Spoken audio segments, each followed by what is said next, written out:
UP में अगले साल विधानसभा चुनाव होना है, जिसको लेकर पार्टियों ने जोर शोर से तैयारी और चुनाव प्रचार शुरू कर दिया है। इस बीच बड़ी पार्टियां छोटी पार्टियों से गठबंधन की तैयारी कर रही हैं। इसी बीच यूपी में अखिलेश यादव की सपा संग जयंत चौधरी की आरएलडी के गठबंधन की चर्चाएं भी जोरों पर है। इस बार यूपी में सपा और आरएलडी का गठबंधन तय नजर आ रहा है। आज लखनऊ में सपा प्रमुख अखिलेश यादव और आरएलडी के प्रमुख जयंत चौधरी की मुलाकात हुई। इसके साथ ही जयंत चौधरी ने अपने ट्विटर अकाउंट से दोनों की तस्वीरें भी साझा की हैं, जिसमें लिखा है बढ़ते कदम 2022 की ओर। एनडीटीवी में छपी खबर के मुताबिक जयंत चौधरी ने बताया कि सपा और आरएलडी का गठबंधन तय है, जल्द कुछ दिनों में आधिकारिक ऐलान किया जाएगा। यूपी विधानसभा चुनाव 2022 में सीटों को लेकर अखिलेश यादव से बातचीत आखिरी दौर में है। वहीं बीजेपी के साथ जाने के सवाल पर जयंत चौधरी ने कहा है कि बीजेपी के साथ जाने का सवाल ही पैदा नहीं होता। इस ट्वीट के शेयर करने के साथ ही संकेत मिले हैं कि दोनों दलों के बीच गठबंधन का ऐलान जल्द ही हो सकता है। दोनों दलों ने इससे पहले 2017 का चुनाव और 2019 का लोकसभा चुनाव साथ मिलकर लड़ा था। मंगलवार को कांग्रेस पार्टी को बड़ा झटका लगा है। पार्टी के वरिष्ठ नेता कीर्ति आजाद ने टीएमसी का दामन थाम लिया है। मुख्यमंत्री ममता बनर्जी के दिल्ली दौरे के दौरान कीर्ति आजाद टीएमसी में शामिल हो गए हैं। आपको बता दें, ममता बनर्जी ने आजाद को टीएमसी की सदस्यता दिलवाई है। बता दें कि कीर्ति आजाद की टीएमसी में शामिल होते ही ये उनकी तीसरी राजनीतिक पार्टी हो गई है। कांग्रेस में शामिल होने से पहले कीर्ति आजाद बीजेपी में थे। उन्होंने बीजेपी से ही अपने राजनीतिक करियर की शुरुआत की थी। मंगलवार को टीएमसी में शामिल होने के बाद कीर्ति आजाद ने कहा कि दीदी के नेतृत्व में ही अब मैं रिटायर होऊंगा। कीर्ति आजाद ने कहा कि दीदी ने जमीन पर उतरकर राजनीति की लड़ाई लड़ी है। मैं खिलाड़ी हूँ, मेरी कोई जाति नहीं है, मेरा कोई धर्म नहीं है। देश की एकता और अखंडता को बनाए रखने के लिए दीदी के साथ मिलकर लड़ूंगा। कहा जा रहा है कि कीर्ति आजाद कांग्रेस में उपेक्षित महसूस कर रहे थे, जिस वजह से उन्होंने टीएमसी में जाने का फैसला लिया। वहीं कीर्ति आजाद के साथ हरियाणा कांग्रेस के पूर्व अध्यक्ष अशोक तंवर भी टीएमसी में शामिल हुए हैं। अशोक तंवर हरियाणा कांग्रेस के अध्यक्ष थे। 2019 के हरियाणा विधानसभा चुनाव में अशोक तंवर ने टिकट वितरण के लिए पैसों के लेन देन का आरोप लगाया था, जिसके बाद वो पार्टी से अलग हो गए थे। उन्होंने घूमेंगे और घूमने के बाद आप लोगों को सबको बातचीत करके, आप लोगों को इन्वॉल्व करके कि आप लोगों ने उसको सबसे ज्यादा आपका ऊपर वो निर्भर करता है। तो आप लोगों ने सब मिलजुल के करके जब तैयार करेंगे मीटिंग, तो मैं हरियाणा जाने चाहती हूँ। हरियाणा हमारा घर का नजदीक है, इतना दूर नहीं है। दिल्ली हरियाणा एक ही है। दिल्ली हरियाणा राजस्थान पंजाब एक ही है, कोई डिफरेंस नहीं है। तो मैं भी जितना जल्दी अशोक जी मेरे को बुलाएंगे, इतना जल्दी हम हरियाणा में आएंगे। आप लोगों को बहुत बहुत धन्यवाद, शुक्रिया अदा करने चाहूंगी कि आप लोगों ने इतना मेहनत से इतना दूर से आए हुए हैं और आप लोगों ने इतना अच्छा से डिसीजन लिया है जो देश के लिए, आज बीजेपी के हराने के लिए, ये हमारा सबसे बड़ा फैसला है। ये फैसला को हम नमस्ते कहती हूँ, हम नमस्कार कहती हूँ, हम सत श्री अकाल जी कहती हूँ, हम सलाम अलैकुम कहती हूँ, हम नमस्कार कहती हूँ। हम आप लोगों को बहुत बहुत हमारा नमस्कार, नमस्ते, धन्यवाद और राम राम। सब ठीक से चले, आप अच्छा काम के लिए अच्छा करके चले। जय हिंदुस्तान, जय हरियाणा, जय बांग्ला, जय गोवा। हर स्टेट का नाम पे स्लोगन होगा और जय भारत का साथ साथ स्टेट का भी होगा। स्टेट आगे ना बढ़ने से सेंट्रल आगे नहीं बढ़ सकता है। कीर्ति आजाद और अशोक तंवर के अलावा जनता दल यूनाइटेड के पूर्व नेता पवन वर्मा भी तृणमूल कांग्रेस में शामिल हो गए हैं।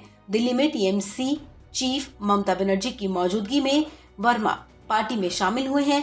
पवन वर्मा ने इस दौरान कहा कि जिस तरह से ममता बनर्जी बंगाल में काम कर रही हैं, उसे देखते हुए मैंने टीएमसी में शामिल होने का फैसला लिया है। आपको बता दें, पवन वर्मा मुख्यमंत्री नीतीश कुमार के करीबी हैं और उनके सलाहकार रह चुके हैं। 2020 में उन्हें पार्टी से निकाल दिया गया था क्योंकि वो लगातार सीएए का विरोध कर रहे थे, जबकि जेडीयू ने सीएए का समर्थन किया था। कांग्रेस नेता मनीष तिवारी ने अपनी खिताब में मुंबई हमले के बाद कोई कार्रवाई नहीं किए जाने पर मनमोहन सरकार की आलोचना की है। मनीष तिवारी ने अपनी खिताब में लिखा है कि मुंबई हमले के बाद भारत को पाकिस्तान के खिलाफ सख्त कार्रवाई करनी चाहिए थी। उन्होंने लिखा है कि कार्रवाई न करना कमजोरी की निशानी है। मनीष तिवारी ने अपनी खिताब में लिखा है कि जब किसी देश को अगर निर्दोष लोगों के कत्लेआम करने का कोई खेद नहीं तो संयम ताकत की पहचान नहीं है बल्कि एक कमजोरी की निशानी है। मनीष तिवारी ने लिखा है कि 26/11 एक ऐसा मौका था जब शब्दों से ज्यादा जवाबी कार्रवाई दिखानी चाहिए थी। उन्होंने मुंबई हमले की तुलना अमेरिका के 9/11 से करते हुए कहा है कि भारत को उस समय तीव्र जवाबी कार्रवाई करनी चाहिए थी। ये पहला मौका नहीं है जब मनीष तिवारी ने अपनी ही पार्टी को घेरा है। इससे पहले पंजाब में राजनीतिक अस्थिरता को लेकर उन्होंने कहा था कि जिन्हें पंजाब की जिम्मेदारी दी गई है उन्हें उसकी समझ ही नहीं है। इसके अलावा कांग्रेस में कन्हैया कुमार की एंट्री पर भी मनीष तिवारी ने सवाल उठाए थे। मनीष तिवारी की खिताब में कही गई बात पर बीजेपी ने भी कांग्रेस को घेरना शुरू कर दिया है। बीजेपी प्रवक्ता शहजाद पूनावाला ने ट्वीट कर कहा है कि मनीष तिवारी ने 26/11 के बाद यूपीए सरकार की कमजोरी की ठीक की आलोचना की। उन्होंने कहा कि एयर चीफ मार्शल फली मेजर ने भी कहा था कि इस हमले के बाद वायुसेना कार्रवाई करना चाहती थी, लेकिन यूपीए सरकार ने ऐसा नहीं करने दिया। पूनावाला ने आरोप लगाते हुए कहा कि कांग्रेस उस समय 26/11 के लिए हिंदुओं को जिम्मेदार ठहराने और पाकिस्तान को बचाने में व्यस्त रही। आपको बता दें कि 26 नवंबर 2008 की शाम पाकिस्तान के 10 आतंकी भारत में घुसे थे। आतंकवादियों ने अलग अलग जगहों पर जाकर गोलियां बरसाई। आतंकियों ने रेलवे स्टेशन, होटल, बार, ताज होटल, ओबरॉय होटल जैसी जगहों को निशाना बनाया था। 26 नवंबर की रात 9:43 पर शुरू हुआ आतंक का तांडव 29 नवंबर की सुबह 7 बजे खत्म हुआ। मुंबई की सड़कों पर मौत का ये तांडव 60 घंटों तक चलता रहा। इस हमले में 166 लोग मारे गए थे। 9 आतंकियों को एनकाउंटर में मारा गया था। एकमात्र आतंकी अजमल कसाब को जिंदा पकड़ा गया था, जिसे 21 नवंबर 2012 को फांसी दी गई। मुंबई हमले में मुंबई पुलिस, एटीएस और एनएसजी के 11 जवान भी शहीद हुए थे। एनसीबी अधिकारी समीर वानखेड़े इन दिनों महाराष्ट्र के मंत्री नवाब मलिक के गंभीर आरोपों के बाद जांच के घेरे में है। ड्रग्स केस में आर्यन की गिरफ्तारी से लेकर अब तक समीर वानखेड़े पर नवाब मलिक लगातार एक के बाद एक नया खुलासा कर रहे हैं, जिसके बाद से वानखेड़े की मुश्किलें बढ़ती जा रही हैं। वहीं अब इस मामले में कुछ नया देखने को मिला है। दरअसल नवाब मलिक ने समीर वानखेड़े की पत्नी क्रांति रेडकर वानखेड़े को लेकर एक ट्वीट किया, जिस पर अब क्रांति ने पलटवार किया है। क्रांति वानखेड़े ने नवाब मलिक के खिलाफ पुलिस में शिकायत दर्ज कराने की भी बात कही है। महाराष्ट्र सरकार में मंत्री नवाब मलिक ने समीर वानखेड़े की पत्नी क्रांति रेडकर वानखेड़े को लेकर एक चैट का स्क्रीनशॉट शेयर किया है, जिसमें दावा किया गया है कि एक शख्स ने लिखा था कि मैडम क्रांति, मेरे पास दाऊद और नवाब के कनेक्शन के पुख्ता सबूत हैं, प्लीज डीएम करें। इसके जवाब में क्रांति ने लिखा, आपके पास किस तरह के सबूत हैं? शख्स ने फिर लिखा, मेरे पास नवाब मलिक और दाऊद की फोटो है, जिस पर क्रांति ने रिप्लाई किया, प्लीज सेंड, इसके लिए आपको इनाम मिलेगा। इसके बाद दूसरे स्क्रीनशॉट में गजब हो गया। यहां उस शख्स ने राज बब्बर संग नवाब मलिक की फोटो शेयर कर दी। फिर क्रांति रेडकर कहती हैं, ये क्या है? ये तो राज बब्बर है। शख्स फिर लिखता है, लेकिन राज बब्बर की बीवी भी उन्हें प्यार से दाऊद बुलाती है। हालांकि नवाब मलिक के द्वारा शेयर किए गए इस चैट को क्रांति रेडकर ने फर्जी बताया है। नवाब मलिक के इस ट्वीट के बाद वानखेड़े की पत्नी क्रांति ने पलटवार भी किया। उन्होंने मलिक के ट्वीट के जवाब में लिखा, ये चैट गलत तरीके से बनाई गई है और पूरी तरह से फर्जी है। मेरी किसी से भी कोई बातचीत नहीं हुई। एक बार फिर बिना वेरीफाई किए पोस्ट किया गया। मुंबई साइबर क्राइम सेल में शिकायत दर्ज करा रही हूँ। समर्थकों, चिंता ना करें, यह हमारी संस्कृति या हमारी भाषा नहीं है।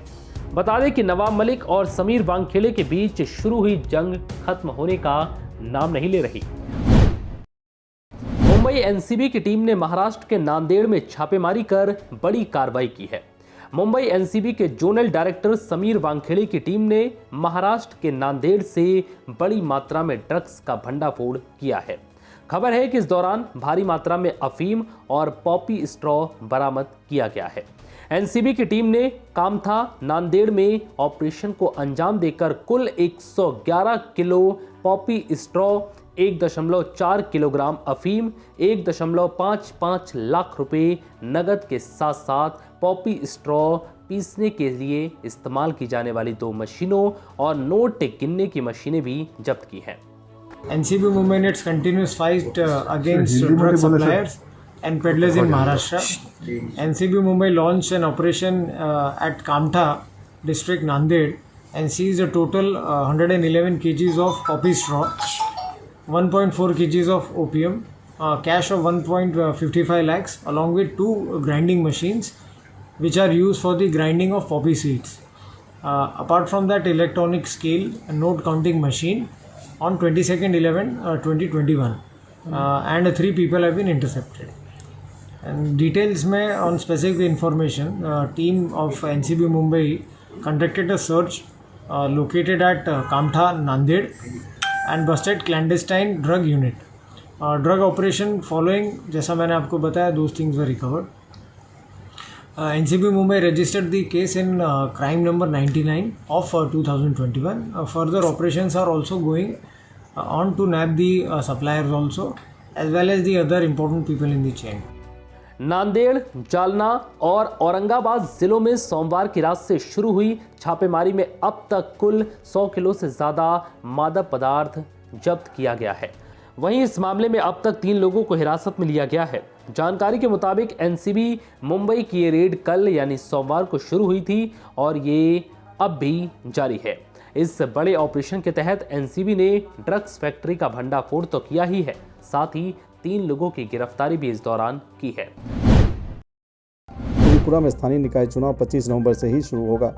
देश की सबसे बड़ी अदालत सुप्रीम कोर्ट ने त्रिपुरा में 25 नवंबर से होने वाले स्थानीय निकाय चुनाव को टालने से इनकार कर दिया है। तृणमूल कांग्रेस ने राजनीतिक हिंसा का हवाला देते हुए चुनाव को टालने की मांग की थी। टीएमसी की याचिका पर सुप्रीम कोर्ट ने कहा कि ऐसा करना जरूरी नहीं है। सुप्रीम कोर्ट ने टीएमसी की चुनाव टालने की मांग पर कहा कि ऐसा करने से गलत ट्रेंड बनेगा। कोर्ट ने कहा कि अब बहुत देर हो चुकी है, 25 नवंबर को चुनाव है और 28 नवंबर को वोटों की गिनती है। हालांकि कोर्ट ने आदेश दिया है कि डीजीपी राज्य में उपलब्ध केंद्रीय बलों के साथ बैठक करे, प्रचार, मतदान और मतगणना में सुरक्षा सुनिश्चित करे। साथ ही कोर्ट ने कहा है कि सरकार इस बात का पूरा ब्यौरा कोर्ट में जमा करे कि अब तक हुई हिंसा पर क्या कार्रवाई हुई और कितने लोगों को गिरफ्तार किया गया। सुनवाई के दौरान सुप्रीम कोर्ट ने राज्य सरकार से पूछा कि क्या बीजेपी विधायक ने तालिबान स्टाइल में हिंसा करने का भाषण दिया था। सुप्रीम कोर्ट ने पूछा कि अगर दिया है तो विधायक के खिलाफ क्या कार्रवाई की गई। इस सवाल का जवाब त्रिपुरा सरकार की ओर से पेश वकील महेश जेठमलानी ने दिया और कहा कि हमें नहीं लगता कि ये हिंसा को उकसाने का भाषण था। महेश जेठमलानी ने कहा कि ये याचिकाएं राजनीति से प्रेरित है। सुप्रीम कोर्ट का त्रिपुरा सरकार से ये भी सवाल पूछा कि निष्पक्ष चुनाव के लिए आप क्या कदम उठा रहे हैं। गलवान घाटी में चीनी सैनिकों से लोहा लेते हुए शहीद हुए वीर कर्नल संतोष बाबू को मरणोपरांत महावीर चक्र से सम्मानित किया गया।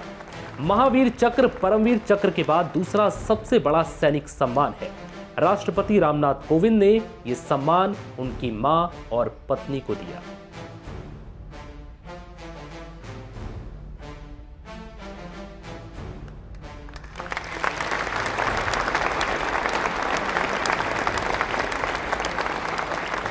लद्दाख में गलवान घाटी में ऑपरेशन स्नो लेपर्ड के दौरान चीनी सैनिकों के साथ लोहा लेते हुए शहीद हुए कर्नल संतोष बाबू को मरणोपरांत महावीर चक्र से सम्मानित किया गया है।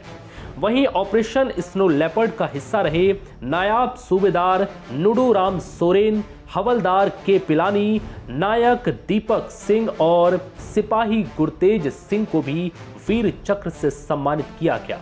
नायब सूबेदार नुदुराम सोरेन को ऑपरेशन स्नो लेपर्ड में पिछले साल जून में गलवान घाटी में चीनी सेना के द्वारा किए गए शातिर हमले के खिलाफ उनकी वीरतापूर्ण कार्रवाई के लिए मरणोपरांत वीर चक्र से सम्मानित किया गया। राष्ट्रपति रामनाथ कोविंद ने उनकी पत्नी को यह सम्मान दिया।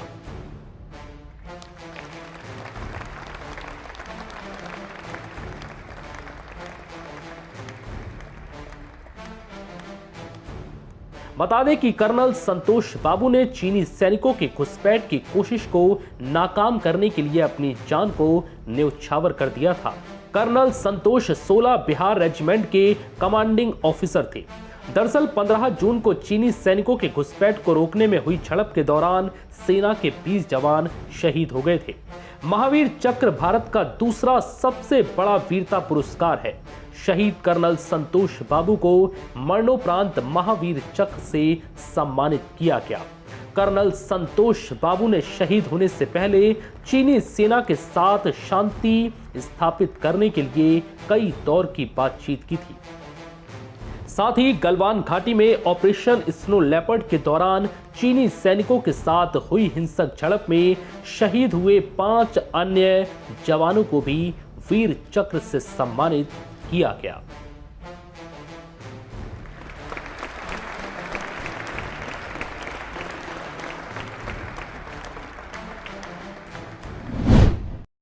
प्रदर्शन कर रहे ये कार्यकर्ता जनशक्ति संगठन से हैं। ये प्रदर्शन महाराष्ट्र राज्य सड़क परिवहन निगम यानी MSRTC की हड़ताल के मुद्दे पर हो रहा था, जिसके बाद पुलिस ने आरोपियों को हिरासत में ले लिया। इन प्रदर्शनकारियों ने महाराष्ट्र के परिवहन मंत्री अनिल परब के सरकारी आवास पर काला पेंट फेंक दिया, जिसके बाद प्रदर्शन शुरू हुआ और पुलिस ने सभी को हिरासत में ले लिया। अब ये पूरा वीडियो देखिए।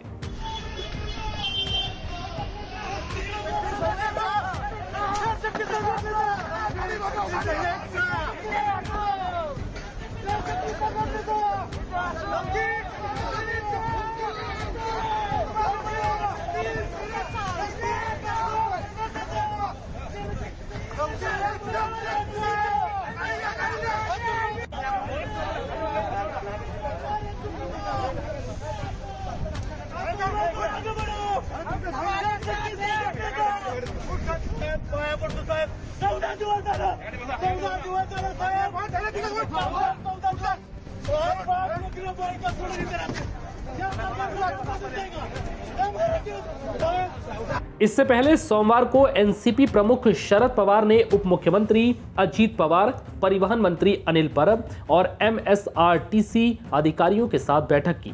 उन्होंने राज्य सरकार के साथ MSRTC के विलय के लिए कर्मचारियों की मांग पर चर्चा की, लेकिन 4 घंटे तक चली बैठक बिना किसी निर्णय के समाप्त हो गई। महाराष्ट्र राज्य सड़क परिवहन निगम के कर्मचारियों की हड़ताल मंगलवार को 27वें दिन भी जारी रही और कुल 92,266 कर्मचारियों में से केवल 6,943 ने ही कामकाज किया। ये हड़ताल 28 अक्टूबर को शुरू हुई थी, लेकिन 9 नवंबर को ये और तेज हो गई जब सभी 250 डिपो में कामकाज ठप पड़ गया। चारा घोटाला मामले में मंगलवार को आरजेडी सुप्रीमो लालू प्रसाद यादव पटना में सीबीआई की विशेष अदालत में पेश हुए। चारा घोटाले के तहत भागलपुर और बांका कोषागार से जुड़े मामले में सीबीआई की विशेष अदालत ने लालू यादव को खुद उपस्थित होने का आदेश दिया था। यहां पेशी के बाद कोर्ट ने गवाही के लिए अगली तारीख 30 नवंबर तय की है।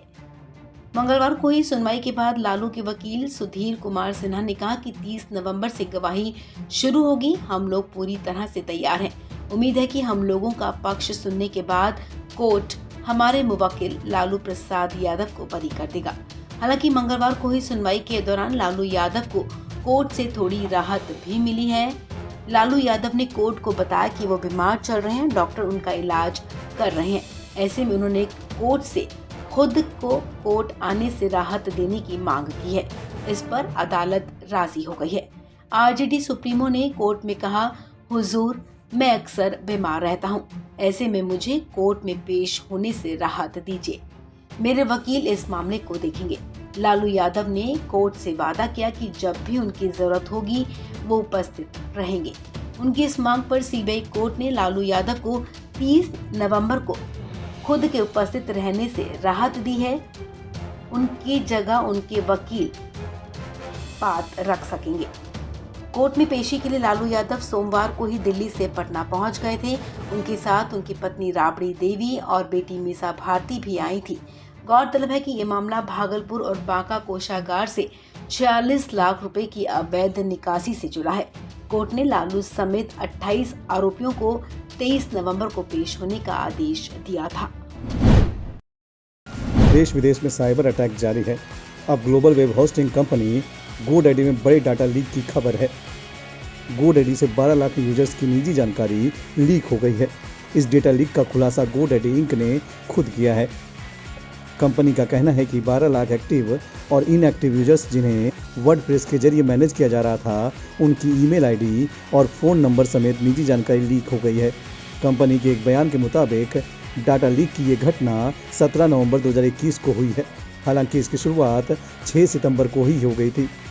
कंपनी ने अपने बयान में कहा है कि 17 नवंबर 2021 को उसने वर्डप्रेस होस्टिंग क्षेत्र में एक संदिग्ध गतिविधि की पहचान की और तुरंत एक आईटी फॉरेंसिक फर्म की मदद से जांच शुरू करते हुए लॉ एनफोर्समेंट से कॉन्ट्रैक्ट किया। पासवर्ड में छेड़छाड़ करके हैकर ने वर्डप्रेस के लीगेसी कोड बेस को एक्सेस किया। कंपनी ने कहा कि उसने सुरक्षा में सेंध लगाने वाले को फौरन ब्लॉक कर दिया था। कंपनी ने ग्राहकों से अपील की है कि आप पासवर्ड तुरंत बदल लें, क्योंकि लीक हुए फ़ोन नंबर और ईमेल का इस्तेमाल फिशिंग अटैक में हो सकता है। इस सेंधमारी में वर्डप्रेस का ओरिजिनल एडमिन पासवर्ड भी लीक हुआ है। अब सुरक्षा आपके हाथ में है। अगर आप गोडैडी के ग्राहक हैं तो जल्द ही पासवर्ड चेंज कर लें। गोडैडी से पहले पंजाब नेशनल बैंक के सर्वर में भी सेंधमारी की गई थी। दावा किया गया था कि पिछले 7 महीने से लगभग 18 करोड़ ग्राहकों की व्यक्तिगत और वित्तीय जानकारी उजागर हो रही थी। ये खुलासा एक साइबर सिक्योरिटी कंपनी CyberX9 ने किया था। इस खुलासे के बाद पंजाब नेशनल बैंक ने भी तकनीकी खामी की बात को स्वीकार किया था। PNB ने भी कहा था कि घटना के बाद सर्वर को फिलहाल बंद कर दिया गया है। पेट्रोल डीजल की आसमान छूती कीमतों और रसोई गैस के बढ़ते दामों के बाद अब सब्जियों के दाम भी बढ़ने लगे हैं। हर सब्जी में इस्तेमाल होने वाला टमाटर इन दिनों सेब से भी ज्यादा महंगा बिक रहा है। कई राज्यों में पहले ही टमाटर के दाम 60 से 80 रुपए के ऊपर चल रहे थे। अब 2 राज्यों में इसके दाम 100 रुपए के पार चले गए हैं।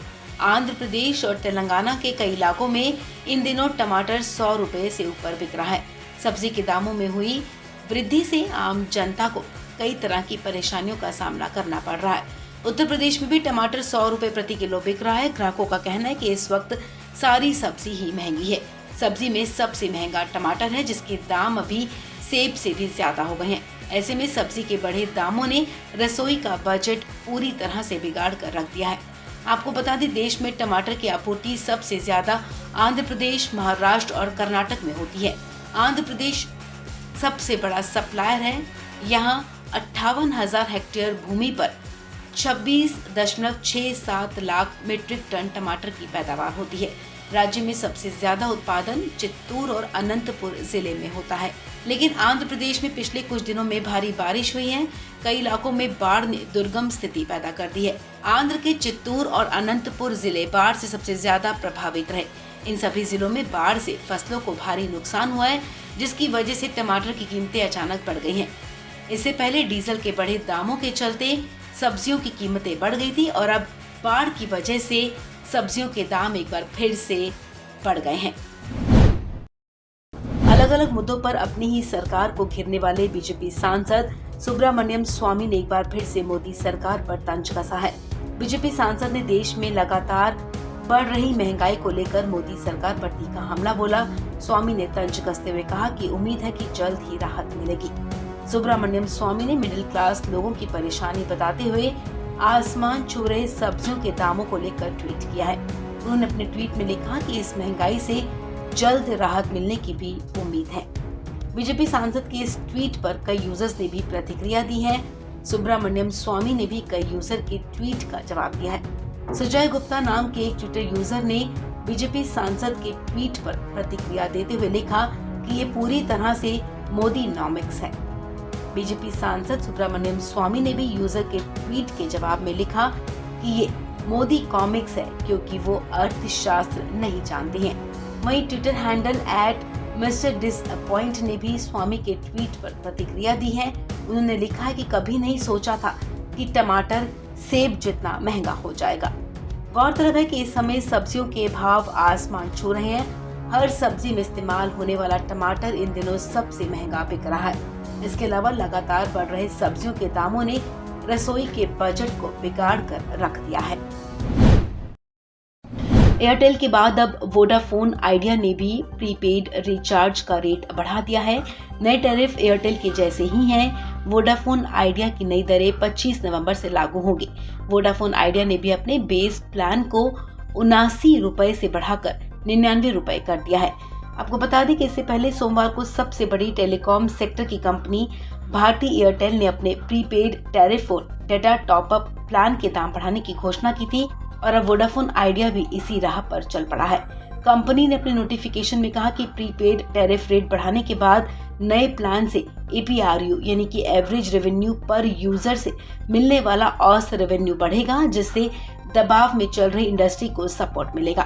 वोडाफोन की तरफ से प्रीपेड टैरिफ महंगा किए जाने के बाद अब 25 नवंबर से वोडा आइडिया के उपभोक्ताओं को 79 रुपए का प्लान 99 रुपए में खरीदना होगा।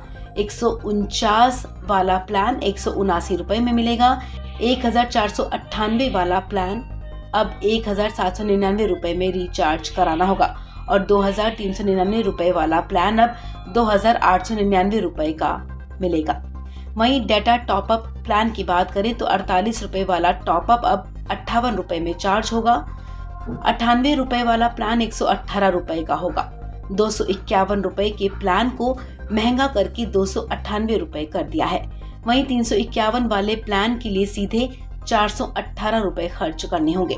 आपको बता दें कि सोमवार को भारती एयरटेल ने भी प्रीपेड टैरिफ रेट में बढ़ोतरी की है। कंपनी ने इस बढ़ोतरी के तहत प्रीपेड टैरिफ को 20 से 25% तक बढ़ा दिया है। वहीं डेटा टॉपअप प्लान को भी 20 से 21% तक बढ़ा दिया है। न्यूजीलैंड के खिलाफ पहले टेस्ट से 2 दिन पहले टीम इंडिया के लिए एक बुरी खबर सामने आई है। टीम के स्टार ओपनर KL राहुल चोट के चलते टेस्ट सीरीज से बाहर हो गए हैं। BCCI ने प्रेस रिलीज जारी कर इसकी जानकारी दी। बोर्ड ने कहा, बाई जांघ में मांसपेशियों में खिंचाव के चलते KL राहुल दोनों टेस्ट मैचों से बाहर हो गए हैं और उनकी जगह टीम में युवा बल्लेबाज सूर्य कुमार यादव को शामिल किया गया है। KL राहुल लंबे समय से भारतीय टीम के लिए तीनों फॉर्मेट खेल रहे हैं। पहले इंग्लैंड का दौरा, फिर IPL, उसके बाद T20 वर्ल्ड कप और फिर न्यूजीलैंड के खिलाफ घरेलू T20 सीरीज में KL राहुल टीम के मुख्य सदस्य थे।